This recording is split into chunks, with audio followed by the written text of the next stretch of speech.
공인중개사법 총칙편의 용어의 정의와 중개대상물의 범위에 대해서 살펴보셨고요.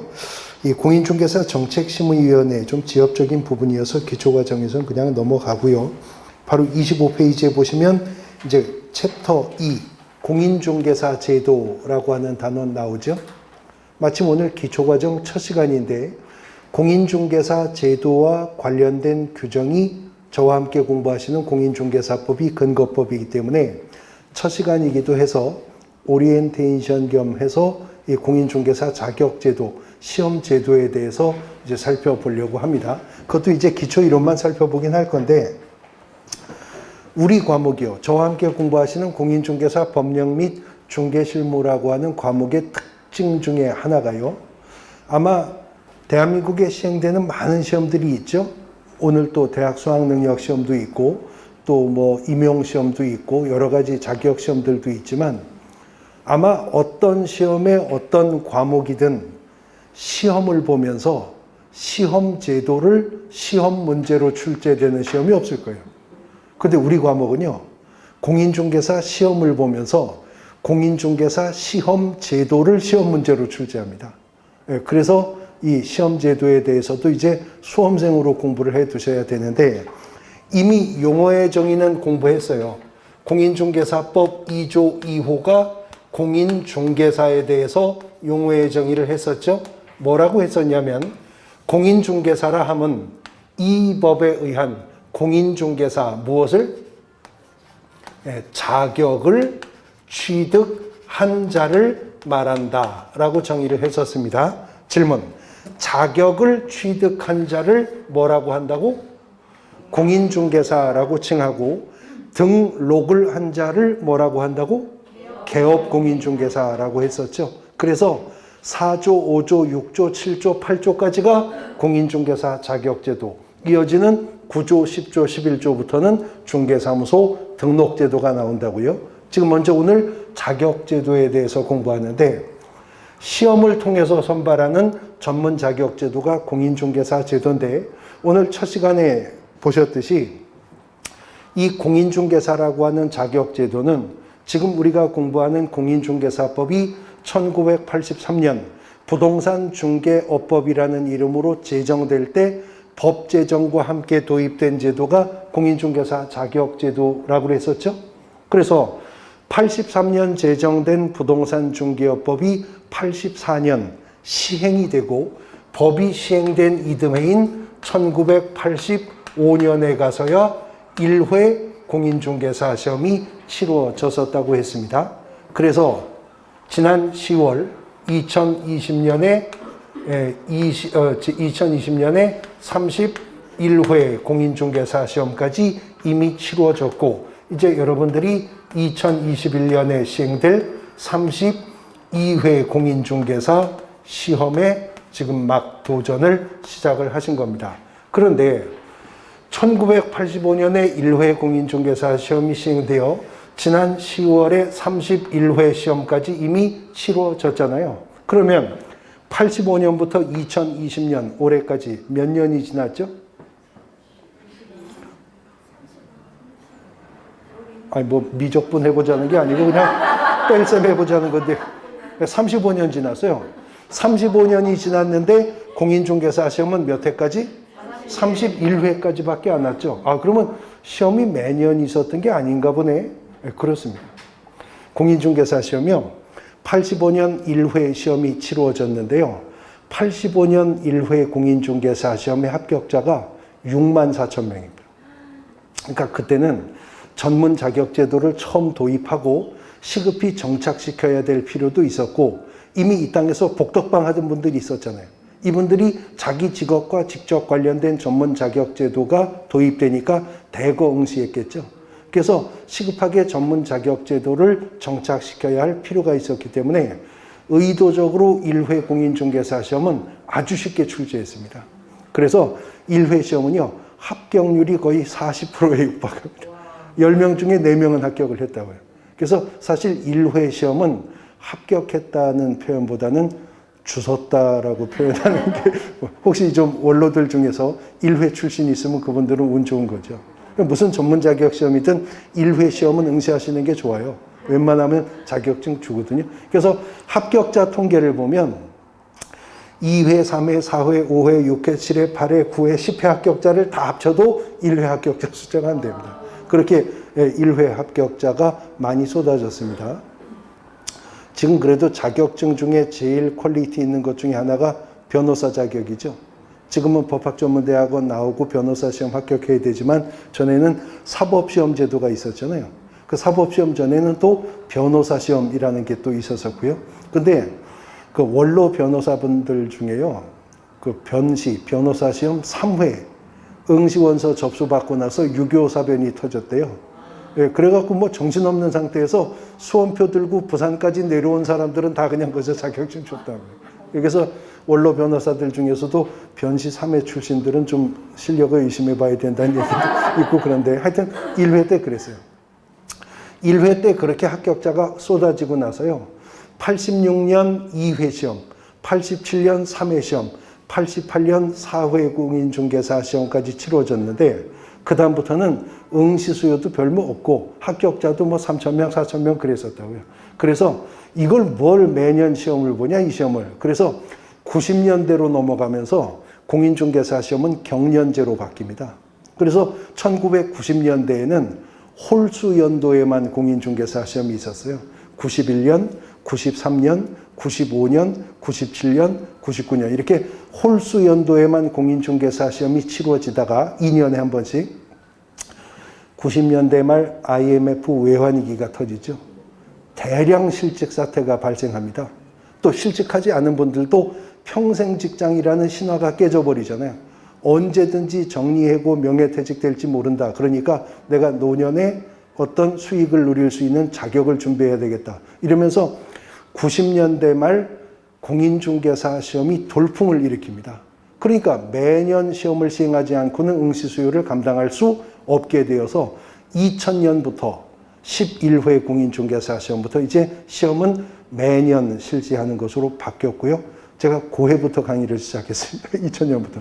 공인중개사 과정. 그전에 원래 전공이 형법이어서 경찰반 학생들 강의하다가 이쪽이 좀 짭짤하다는 소문이 있어서 2000년에 전향을 했는데 하여튼 그렇게 해서 지금 공인중개사 시험이 31회 시험까지 온 거거든요. 근데 어쨌든 공인중개사라고 하는 것은 시험을 통해서 선발하는 전문 자격 제도라고 하는 거죠. 그러면 이 시험을 누가 시행하느냐? 공인중개사 시험 시행기관이 어디냐라고 하는 건데 공인중개사법 4조 1항이 공인중개사가 되고자 하는 자는 특별시장, 광역시장, 도지사, 특별자치도지사가 시행하는 공인중개사 시험에 합격하여야 한다라고 규정합니다. 그래서 공인중개사 시험을 시행하는 기관은 원칙적으로는 누가 시행하는 거라고요? 시도지사가 시행합니다. 25페이지 하단부에 형광펜 칠한 부분 보시면 공인중개사가 되려는 자는 특별시장, 광역시장, 도지사, 특별자치도지사가 시행하는 공인중개사 시험에 합격하여야 한다. 있죠? 이게 공인중개사법 4조 1항 조문입니다. 그런데 특별시장, 광역시장, 도지사, 특별자치도지사 표현이 너무 기니까 앞으로 이들을 줄여서 뭐라고 할 거다? 예, 시도지사라고 할 겁니다. 근데 바로 이어지는 공인중개사법 4조 2항이 국토교통부 장관은 바로 아래쪽입니다. 국토교통부 장관은 공인중개사 자격시험 수준의 균형 유지 등을 위하여 필요하다고 인정하는 때에는 대통령령이 정하는 바에 따라 직접 시험 문제를 출제하거나 시험을 시행할 수 있다. 누가? 예. 그래서 예외적으로는 국토교통부 장관이 공인중개사 시험의 수준의 균형 유지를 위해서 필요하다면 국토교통부 장관이 직접 시험을 시행할 수 있답니다. 질문. 공인중개사 시험은 국토교통부 장관이 시행하는 것이 원칙이나 예외적으로 시도지사가 시행할 수도 있다. OX? X죠. 원칙과 예외를 바꾼 거죠. 지금 제가 기출문제 지문 소개하는 겁니다. 몇 해 전에 그렇게 해서 틀린 지문이 나왔어요. 공인중개사 시험은 시도지사가 시행하는 것이 원칙인데 예외적으로는 국토부 장관이 시행할 수도 있어요. 그러나 85년 1회 시험부터 지난 10월 31회 시험까지 아직 한 번도 국토교통부 장관이 시험을 시행한 적이 없습니다. 다 시도지사가 시행하는 시험으로 공인중개사 시험은 치러졌습니다. 그러면 여러분들은 광명에서 공인중개사 시험에 응시하실 거죠? 그러면 누가 시행하는 공인중개사 시험에 응시하셔요? 경기도지사가 시행하는 공인중개사 시험에 응시하시게 될 겁니다. 그런데 뭐 학력 차이지만 가산 디지털 단지 아니면 구로역 이쪽에서 시험 보는 분들은 서울특별시장이 시행하는 공인중개사 시험에 응시하겠죠. 그런데요, 문제는 각 시도마다 시험 문제에 출제되는 난이도의 차이가 발생한다거나 문제의 그 시험 시기가 달라진다거나 그러면 전국적으로 이 시험을 준비하는 분들의 형평성에 문제가 생기겠죠. 예를 들어서 서울특별시장이나 경기도지사가 시행하는 공인중개사 시험보다 강원도지사 시행 공인중개사 시험이 훨씬 쉽게 나온다더라. 그럼 당장 여러분들도 춘천, 원주, 속초, 강릉, 동해 가서 시험 보실 거 아니에요.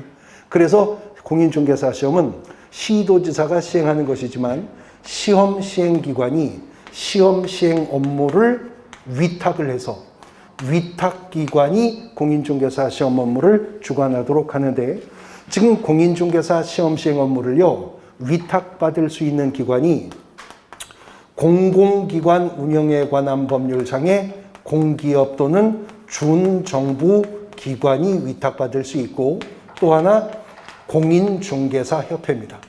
공인중개사협회도 공인중개사 시험 시행 업무를 위탁받을 수 있도록 규정을 하고 있다는 거죠. 그래서 공인중개사 시험은 시행기관으로부터 위탁받은 26페이지 맨 위에 보시면 시험 시행기관장은 시험 시행 업무에 관한 업무를 공기업 준정부기관 또는 어디에?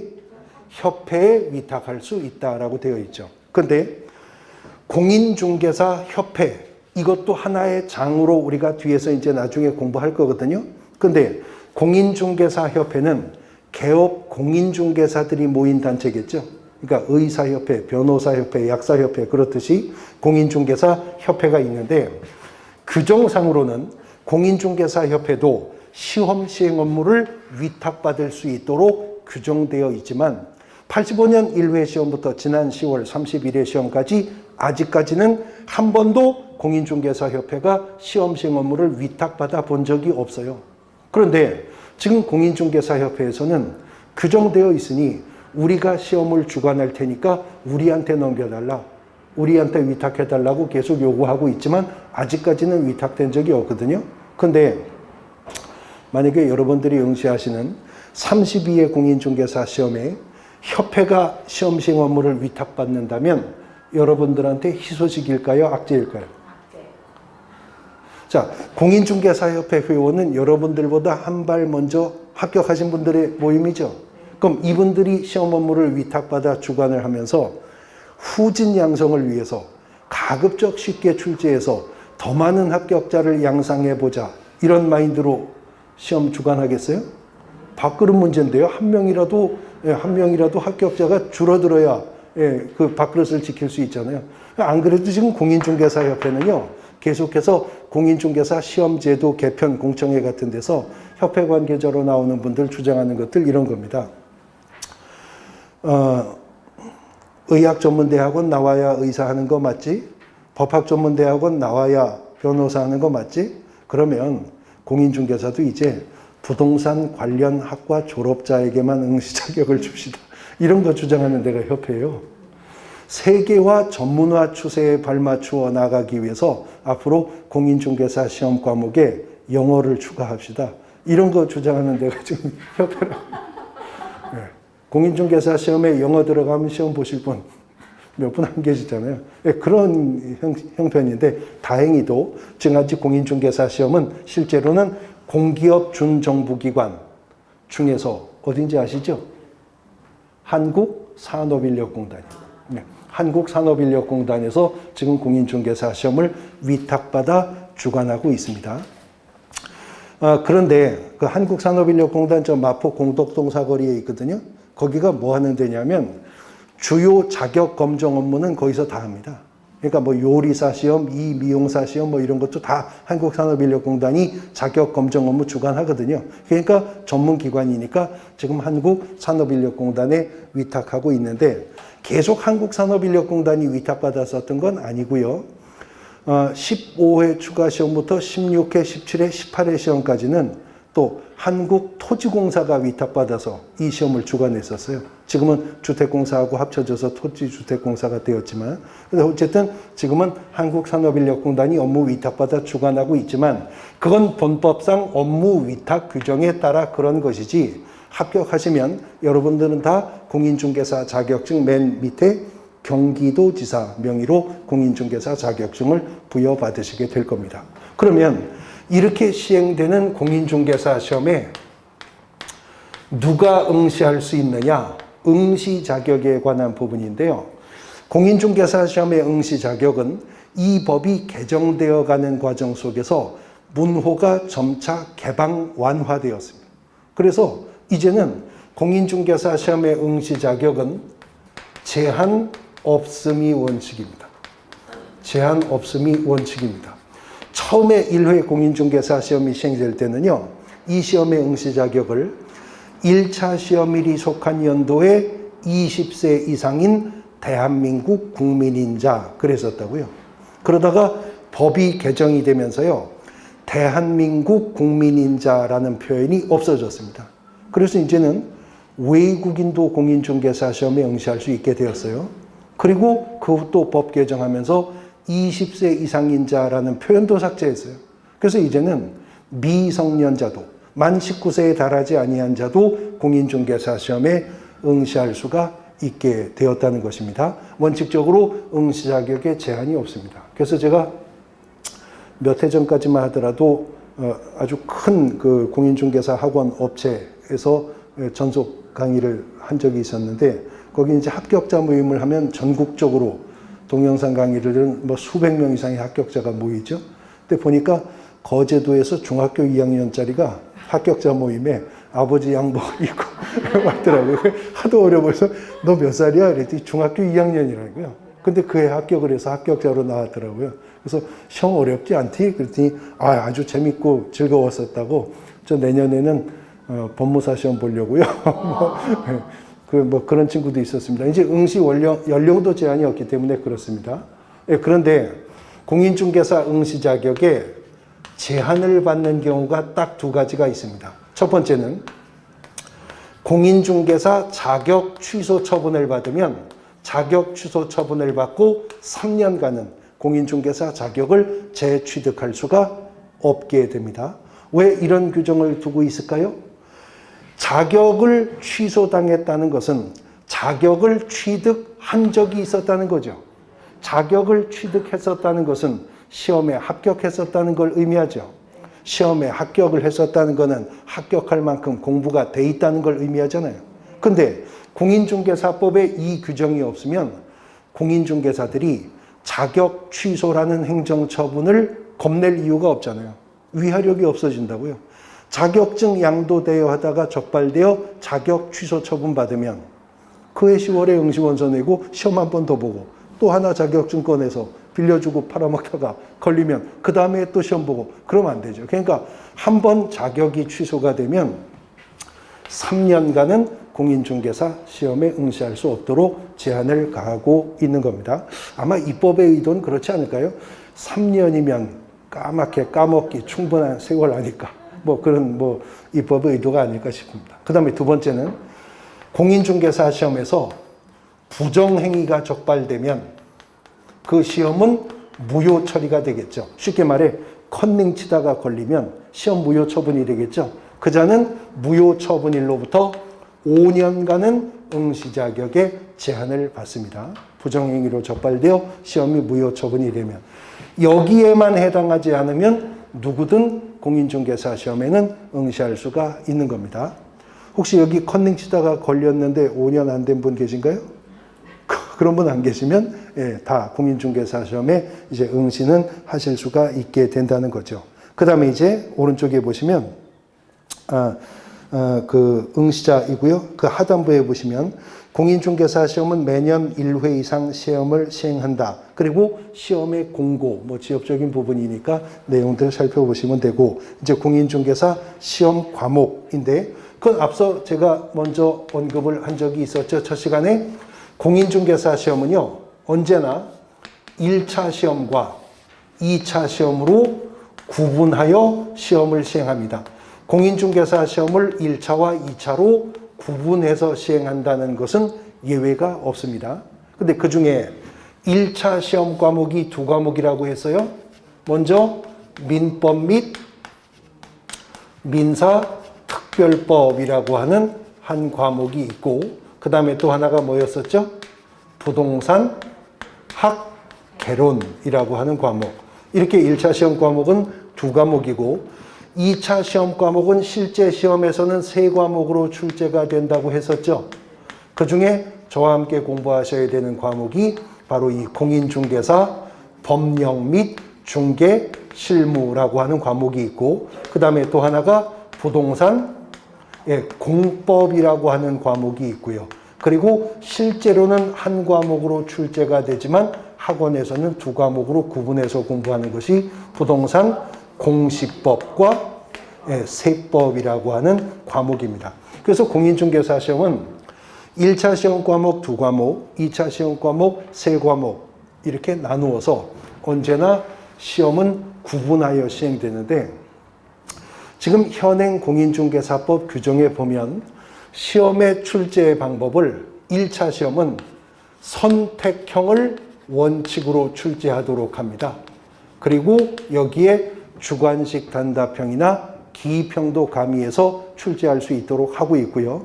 지금 공인중개사법이 규정하고 있는 2차 시험의 출제 유형은요, 논문형을 원칙으로 출제하도록 하고 있어요. 그리고 거기에 주관식 단답형이나 기입형을 가미할 수 있도록 하고 있다고요. 그러니까 공인중개사법 규정에 따라서 공인중개사 시험이 치러지면 여러분들은 민법개론 1차 시험을 먼저 보셔야 되고요. 1차 시험에 합격하셔야만 2차 시험에 응시하실 수 있고, 2차 시험은 어떤 형태로? 논문형으로 시험을 보셔야 됩니다. 이 법의 원칙에 따라 시험을 보면. 그러니까 2차 시험은 1차 시험 합격하셔야만 응시하실 수가 있고, 2차 시험은 옛날 과거 시험 보듯이 사법시험 2차 시험 보듯이 논문형으로 출제가 됩니다. 그러니까 원칙대로 시험이 시행되면 2차 시험지는 OMR 카드를 나눠주는 게 아니라 줄만 쭉쭉 그어져 있는 백지가 나눠지겠죠. 그러면 이제 감독관이 두루마리 하나를 가지고 들어왔다가 시험 시작종이 올리면 봉인을 뜯어가지고 쭉 펼쳐서 붙일 겁니다. 제32회 공인중개사 시험 공인중개사 법령 문제. 토지거래 허가제도의 문제점과 개선 방향을 논하시오. 그러면 그거 보고 이제 쭉 작문을 하셔야 된다고요. 아, 그러면 논술학원도 다녀야 되나? 네, 원칙적으로 시험을 보면 그렇게 시험을 보는 건데, 85년 1회 시험부터 지난 31회 시험까지 한 번도 그렇게 본 적이 없어요. 법은 그렇게 규정을 해놓고 단서 규정이 있거든요. 1차와 2차를 구분해서 시행하는데 구분하되 동시에 시행할 수는 있다. 그리고 1차 시험과 2차 시험이 동시 시행되는 경우에는 2차 시험의 출제 유형도 1차의 방법에 따른다라고 하는 단서 규정이 있고요. 지금까지 공인중개사 시험은 1, 2차가 항상 동시에 시행되었습니다. 여러분들이 응시하실 시험도 아마 동시에 시행될 겁니다. 흐름이 지금 그러니까 2차 시험도 1차의 방법에 따라 선택형, 오지선다형 5개 지문 중에서 정답 하나 골라 OMR 카드에 마킹하는 방법으로 이제 시험이 치러질 거예요. 근데 1차 시험도 규정은요, 선택형을 원칙으로 하는데 주관식 단답형이나 기입형도 가미할 수 있도록 규정은 되어 있거든요. 지금 주택관리사 시험은 실제로 주관식 단답형, 기입형 문제 출제되고 있어요. 근데 아직까지 공인중개사 시험은 한 번도 그렇게 출제가 된 적이 없고, 적어도 여러분들이 응시하실 32회 시험도 주관식 단답형이나 기입형 형태의 문제가 출제될 가능성은 없다고 보셔도 좋습니다. 왜냐하면요, 대한민국에 시행되는 많은 시험이 있죠. 이 중에 가장 많은 수험생이 응시하는 시험이 뭘까요? 힌트. 오늘 그 시험이네요. 예, 대학 수학능력 시험이 대한민국에서 시행되는 시험 중에서는 가장 많은 응시생이 응시하는 시험이에요. 그 다음으로 많은 사람이 응시하는 시험이 뭘까요? 공인중개사 시험입니다. 공인중개사 시험. 지난 시험 34만 명 응시했죠. 그 34만 명은요, 대학 수학능력 시험에서 재수생을 뺀 고3 학생 숫자하고 같은 숫자가 이 시험에 응시한다고요. 출제가 30만 명이 응시한다고요. 그럼 생각해 보세요. 공법 출제위원이 시험 문제에 주관식 단답형 한 문제 출제했다. 그럼 그 한 문제 채점을 하려고 수십만 장을 사람이 손으로 넘기면서 채점을 해야 되잖아요. 그러니까 실제로는 공인중개사 시험은 오지선다형 객관식으로 5과목 다 출제가 될 거지만 시험의 방법을 시험 문제로 묻는 본 과목에서는 법이 정한 원칙들도 이제 알고 계셔야 한다는 거죠. 실제로는 오지선다형 객관식으로 문제가 출제가 됩니다. 그런데 공인중개사 시험에서는 어쨌든 동시 시행된다 하더라도 1차 합격을 전제로 해서 2차 최종 합격의 문제를 논하게 되는 것이죠. 그래서 1, 2차 동시 시행을 했는데 채점 결과 2차는 합격했는데 1차가 불합격될 수 있죠. 그러면 무효입니다. 2차 시험 무효 처리가 되는 겁니다. 그런데 1, 2차가 동시 시행되게 되다가 보니까 1차 합격자를 선별해 내기 전에 그날 오후 다들 2차 시험을 보는 거죠. 그러면 채점 결과 1차 시험은 합격했는데 2차 시험에서 불합격하는 경우가 있을 수 있잖아요. 이 경우에 한해서만 공인중개사 시험에서는 지금 시험의 일부 면제 혜택을 주게 되는데 1차 시험에 합격을 했는데 2차 시험에서 불합격이 되었다. 이분에 대해서는 다음 회 시험에 한해서는 1차 면제 혜택을 주게 된다는 거죠. 지금 현행 공인중개사법에서 시험의 일부 면제 혜택을 주는 건 오직 이거밖에 없습니다. 옛날에는요, 대학에서 부동산학을 전공해서 석사학위를 취득하면 1차 면제 줬었어요. 옛날에는. 근데 그런 거 다 법 개정으로 없어져 버리고 이제는 시험의 일부 면제 혜택은 이거 하나밖에 없습니다. 이거 하나밖에. 그러면 여러분들이 응시하실 32회 공인중개사 시험에서 1차 면제 혜택을 받으실 수 있는 분 누구 계세요? 지난 10월 30일에 시험에서 1차는 합격했는데 2차 안 된 분들. 이분들은 내년 10월 시험에서는 1차 면제를 받습니다. 단 다음 회 시험에 한하여 그렇다고 그랬죠. 그러니까 31회 시험에서 1차는 합격했는데 2차 최종 합격 안 된 분은 32회 시험은 1차 면제 혜택을 받지만 만일 32회 시험에서 최종 합격되지 못하면 33회 시험은 1차부터 다시입니다. 다음 회 시험에 한해서만 시험의 일부 면제 혜택을 받게 되는 겁니다. 그런데 지금 이 자리에서 현장 수업을 듣고 계신 여러분들은 내년 32회 시험에서 1차, 2차 동차 합격을 노리시는 거죠? 한 해에 끝나겠다고 오신 분들이죠? 제가 그걸 압니다. 어떻게 알아요? 이 과목을 수업 듣고 있는 걸 보니까 알죠? 내년에 1차만 하겠다 그러면 지금 이 과목 시간에 들어올 이유가 없잖아요. 지금 내년에 끝내보겠다는 거잖아요. 1, 2차 한 번에 끝내겠다. 근데 이렇게 전해 기초과정부터 시작하면 충분히 한 해에 끝내실 수 있거든요. 충분히 한 해에 끝내실 수 있는데 이제 공인중개사 시험에서 합격자를 결정하는 방법입니다. 합격자를 결정하는 방법인데 1차 시험의 합격자 결정 방법은 예외도 없이 절대평가입니다. 매 과목, 매 과목이라고 해봐야 민법, 개론 두 과목이지만 매 과목이 각각 40점 이상 득점했음을 전제로 1차 두 과목에 100점 만점 평균이 몇 점? 60점 이상이 되면 1차 합격입니다.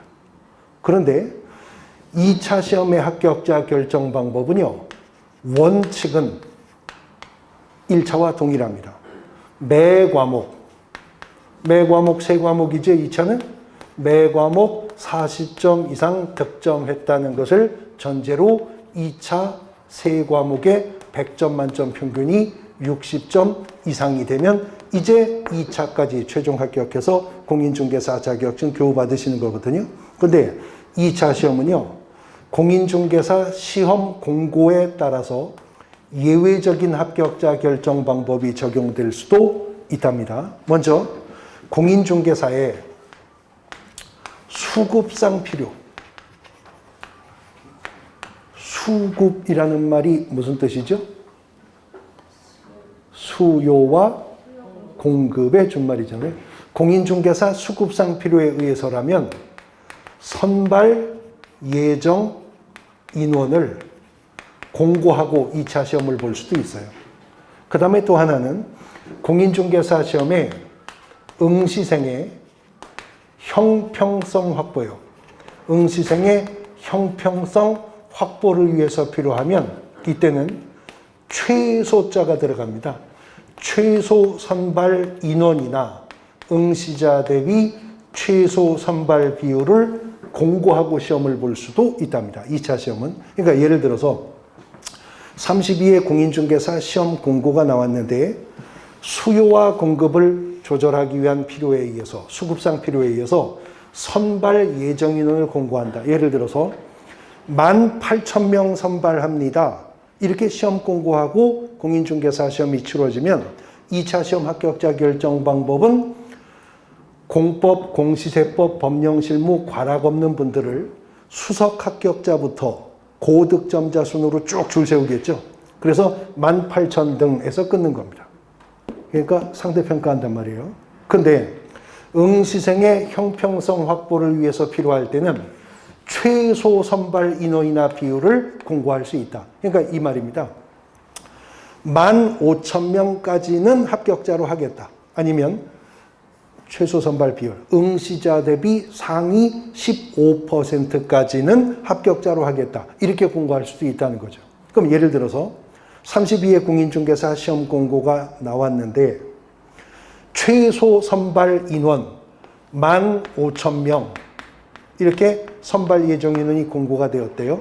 그런데 의외로 2차 시험이 평이하게 출제가 되어서 과락 없이 평균 60 이상 합격자가 2만 명이 나왔다. 그럼 2만 명 다 합격이에요. 과락 없고 평균 60 이상이니까. 그런데 최소 선발 인원 15,000명을 공고했는데 2차 시험이 매우 난이도 있게 출제가 되어 그해 과락 없이 평균 60 이상 득점자가 10,000명밖에 안 된다. 그럼 10,000명 외에는 평균 60 이상 득점자가 없죠. 그래도 고득점자 순으로 몇 명 더? 5,000명은 더 평균 60 안 돼도 고득점자 순으로 자격증 교부하겠다는 거죠. 자, 문제는 시험의 방법을 시험 문제로 출제하는 본 과목, 본 단원 특성상 칠판 보고 대답하세요. 시험 문제 지문에 공인중개사 제2차 시험은 공인중개사의 수급상 필요에 의하여 최소 선발 인원이나 비율을 공고하고 시행할 수 있다. OX? 공인중개사 제2차 시험은 수급상 필요에 의하여 최소 선발 인원이나 비율을 공고하고 시행할 수 있다. X죠. 형평성 확보를 위하여 선발 예정 인원을 공고하고 시행할 수 있다. X죠. 말을 바꿨잖아요.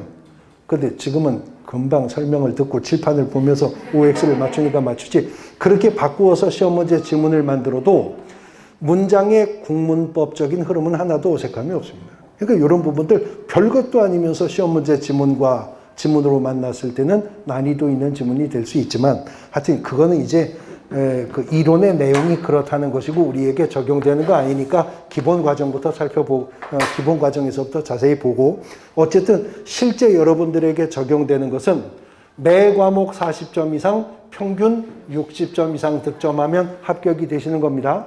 그런데요 동시 시행한다 하더라도 시험은 1, 2차가 구분 시행된다는 건 예외가 없다 그랬었죠.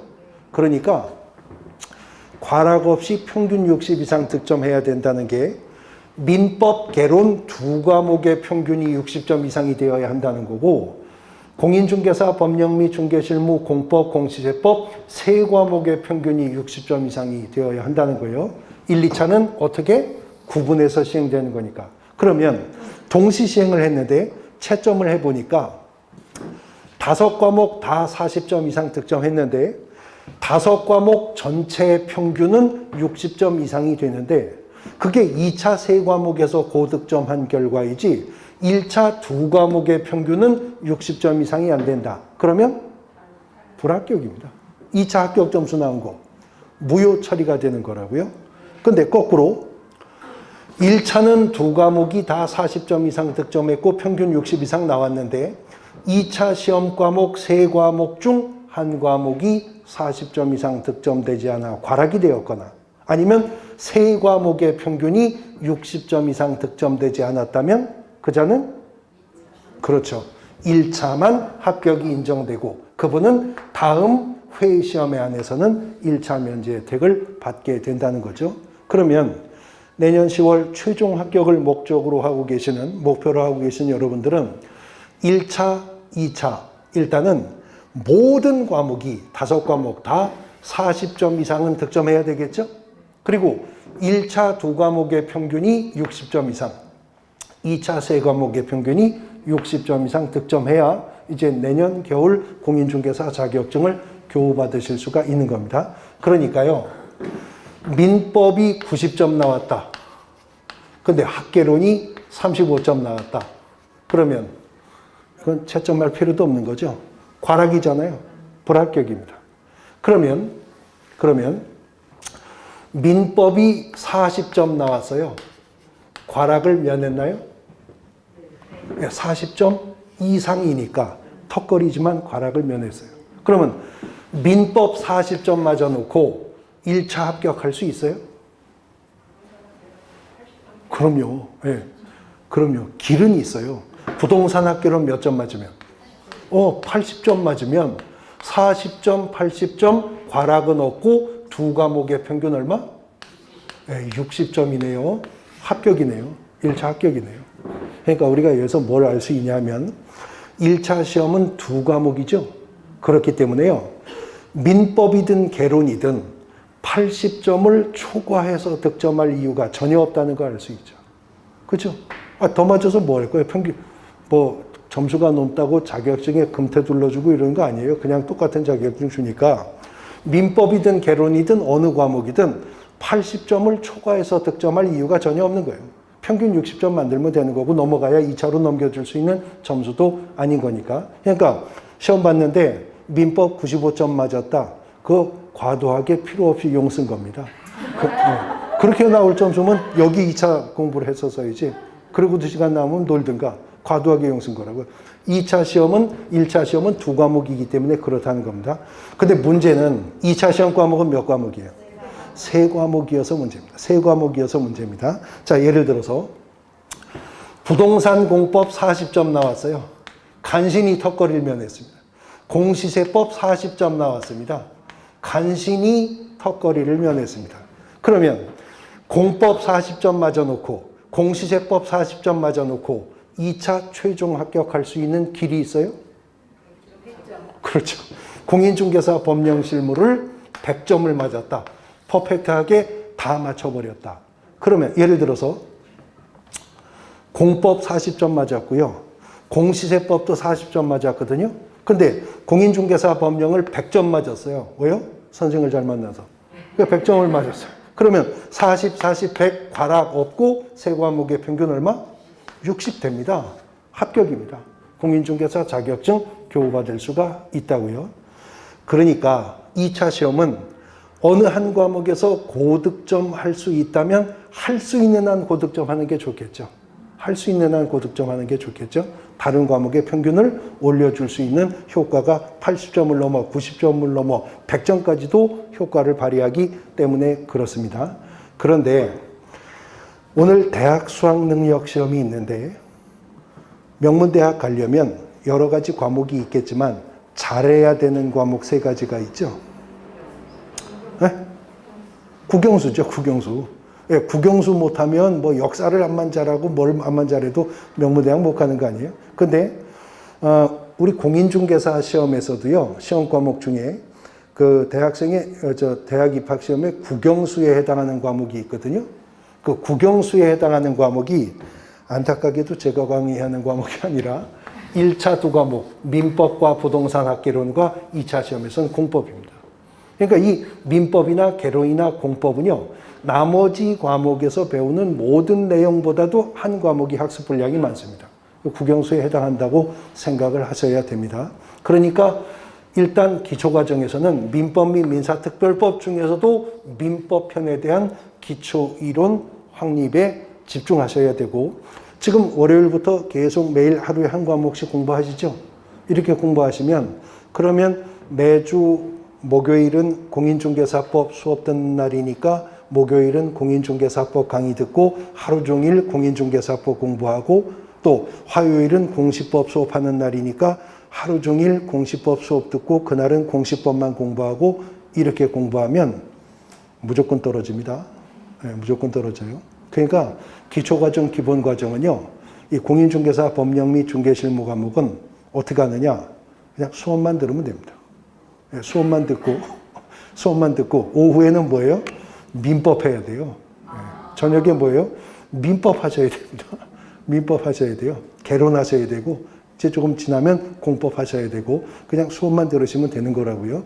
집중도가 있습니다. 그런데 문제는 과목별로 제가 출제문항수와 배점 비율은 똑같다고 했죠. 출제문항수와 배점 비율은 똑같은데, 다른 과목에 비해서 이 공인중개사 법령 및 중개실무 과목은 고득점에 도달하기 위해서 투입해야 할 시간과 비용이 다른 과목에 비해서 훨씬 적다는 겁니다. 그러니까 효과적으로 합격하시기 위해서는 우리 공인중개사 법령실무에서 초고득점을 하겠다라고 학습 목표를 세우셔야 되는 것이고, 그래서 공인중개사 법령 및 중개실무는 득점 목표 몇 점? 100점입니다. 물론 100점 맞을 수는 없겠지만 목표를 100점으로 가셔야 됩니다. 싹 맞춰보겠다라고 하는 목표로 가셔야 됩니다. 그래서 실수로 싹 맞추면 끝이에요.